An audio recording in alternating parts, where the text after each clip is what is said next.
علماء فرماتے ہیں کہ اصلاً امام زمانہ سے بے توجہی گویا اصول دین سے بے توجہی،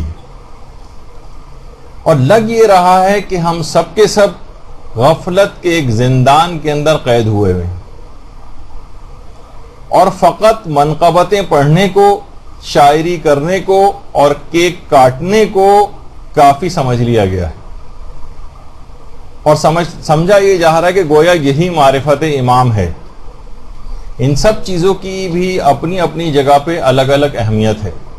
اس میں کوئی شک نہیں ہے، لیکن فقط یہی چیزیں کافی نہیں ہیں۔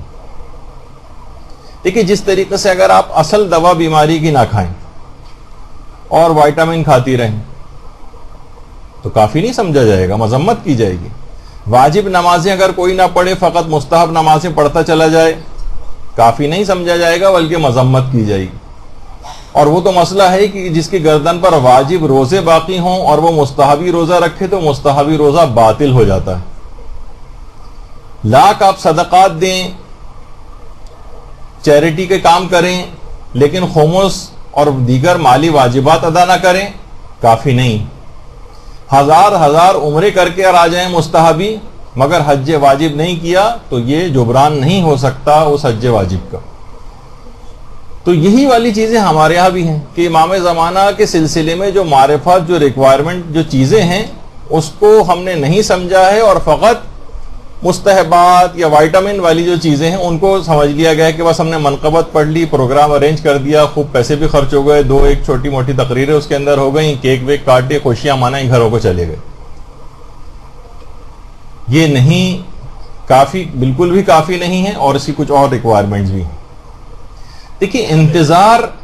ایک روحی کیفیت کا نام ہے، جتنا جس کا انتظار ہوتا ہے اتنا ہی اس کی آمد کے لیے آمادگی پائی جاتی ہے۔ مثلا کوئی دوسرے ملک سے کوئی مہمان آپ کے گھر آنے والا ہو، مثلا کوئی شوہر ہے کسی کا، وہ کئی سال بعد واپس آ رہا ہو، باپ ہے کسی کا، بھائی ہے وہ کئی سالوں بعد واپس آ رہا ہو، جتنا طولانی اس کا فراق ہوگا اتنا ہی اس سے ملنے کا زیادہ انتظار ہوگا، جتنی محبت اور دوستی اس شخص سے زیادہ ہوگی اتنی ہی انتظار کے اندر ایک تڑپ پائی جائے گی۔ انتظار کے لیے بے چینی، انتظار کے لیے بے قراری حرکات و سکنات سے ظاہر ہوتی۔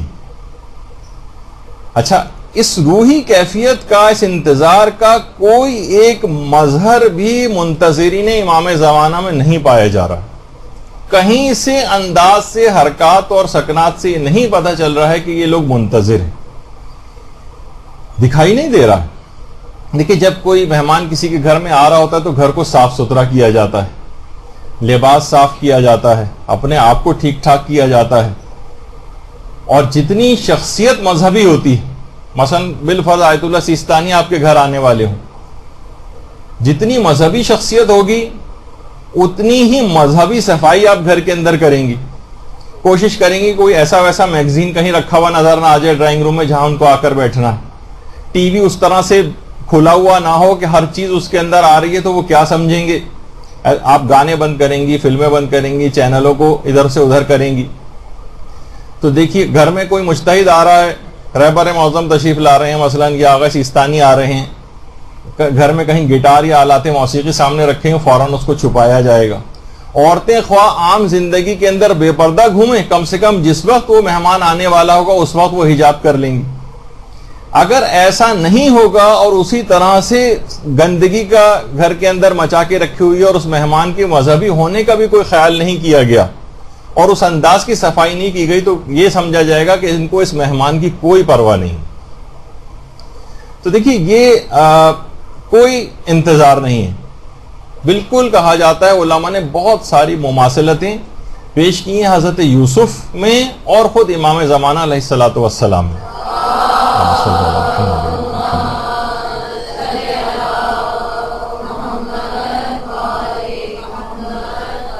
ان میں ایک مماثلت ہے حضرت یوسف میں اور امام زمانہ میں، وہ ہے بے قدری۔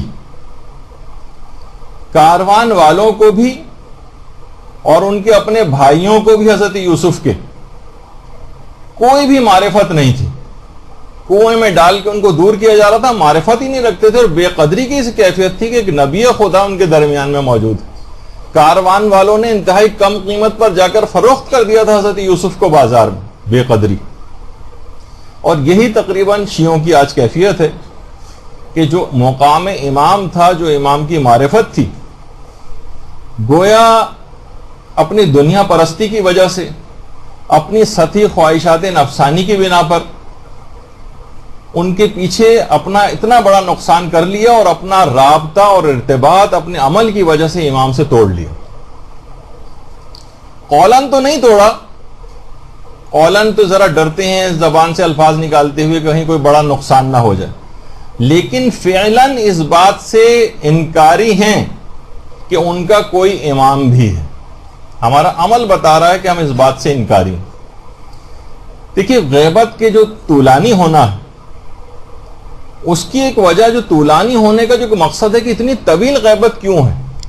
اس کی ایک وجہ علماء نے لکھی کہ اس کی ایک وجہ چھلنی میں ایمان والوں کا چھانا جانا ہے،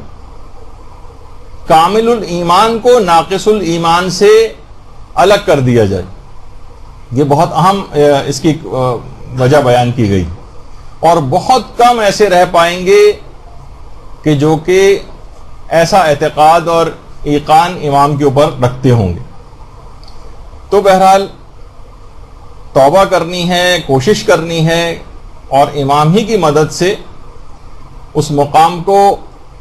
حاصل کرنا ہے کہ کسی بھی طریقے سے ہم اپنے سیرت اور کردار کو امام کی سیرت اور کردار اور ان کے اخلاق کے سانچے کے اندر جو ہے وہ ڈھال سکیں۔ برحمتك يا أرحم الراحمين وصلى الله على محمد وآله الطاهرين.